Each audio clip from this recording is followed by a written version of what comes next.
Seed is a critical first step to feeding the world. But how do we get quality seeds into the hands of everyone who needs them? Seedworld is honored to share this chat with Chikelu Mba, the Deputy Director of NSP, the FAO's Plant Production and Protection Division. Can you talk to me a little bit about the importance of seed testing and seed in general to feeding the world? I will start by saying that there are no good crops without good seeds. As things stand now, 1 out of every 10 persons abide the scourge of hunger and malnutrition in the world. Now, if you're thinking the statistics are so dire, I will shock you even more.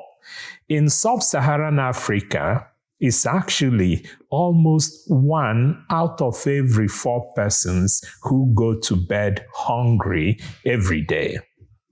Yet, we have committed through the Sustainable Development Goals to be that generation that finally abolishes hunger by 2030.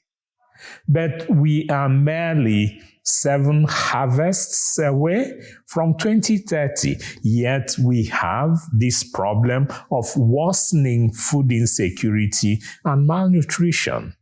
Now, why are quality seeds important in reversing these trends?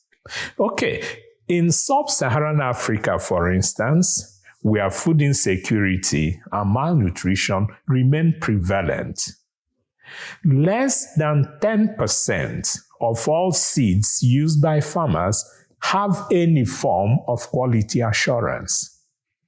If the seeds are not germinating, nothing else matters. We support our members to enhance farmers' access to quality seeds and planting materials of the most suitable crop varieties.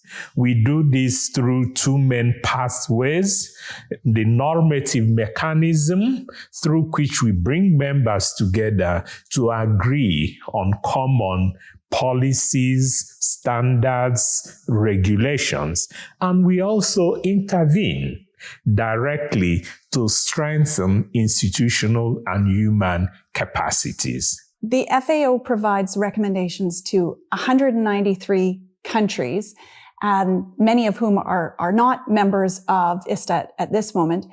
What is the importance of international collaboration, coming together around organizations like ISTA and working towards truly global solutions? It is absolutely important that we all speak the same language, that there is a common playing ground. The enhancement of seed quality is important within the territorial boundaries of countries. But when we consider that a lot of seeds that are used in agriculture are actually imported or exported across national boundaries, then there is a need for a common understanding. There is a need for having standard protocols that are uniform so that what country A says is understandable by the farmers in country B who are importing the seeds from country A. Sort of 10,000-foot view with you at the FAO, that we're moving in the right direction, that there is more of a global mentality around feed and global buy-in towards feeding the world? Yes, I would say perhaps the progress is not as rapid as we would want, as we would have expected.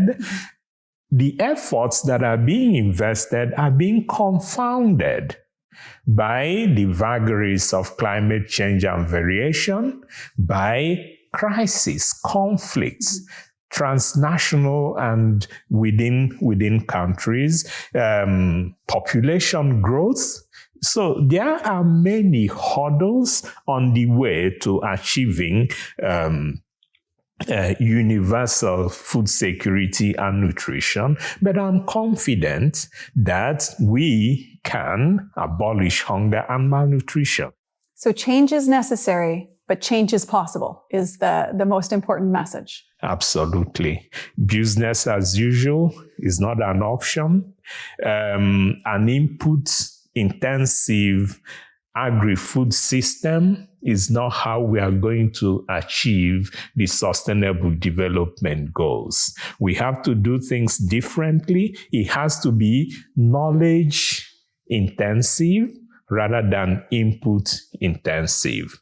So better crops and varieties, harnessing the genetic potentials that are bred into the genetic blueprint of our crops, growing them in good ways that don't hurt the environment, don't hurt our health, and then protecting the crops against the pests and diseases.